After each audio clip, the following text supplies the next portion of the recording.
Ayan, welcome to the Jeffrey Tam Official.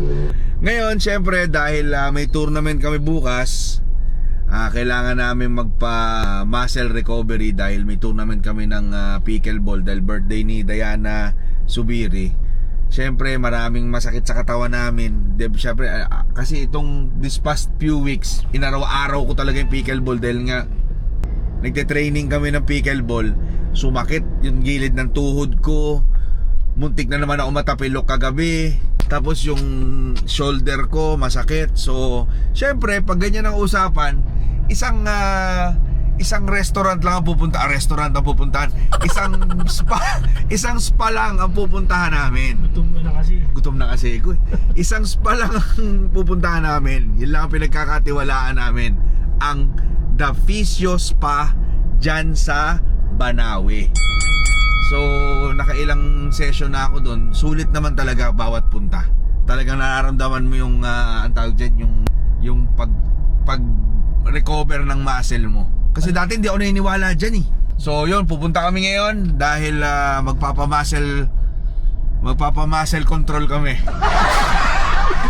Kino-control niya yung muscle eh. Okay. Oh, yun ha. Bye-bye. Ayan, dito na kami ngayon sa Physio Spa. Tingnan natin kung nandiyan si Roman. Ninong ko yun, si Roman. Eto na.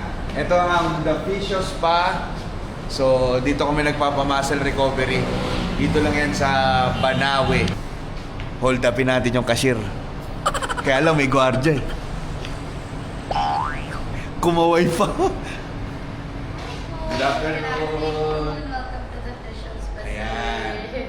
So, dito sa Physio Spa, maraming services na pwedeng gawin. Hindi lang muscle recovery, meron ding mga masahe. No, tama, te? Yes po. Korean wood therapy, meron. Tapos, syempre may mga ayan ang mga rates and services nila. Yan.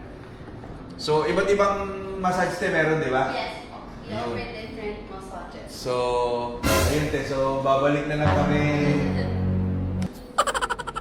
Balik na lang kami bukas, te.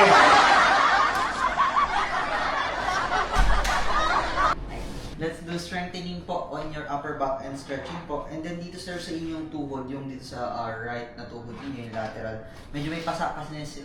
Oo, medyo, ayun, pag dinidiin ko, sakit.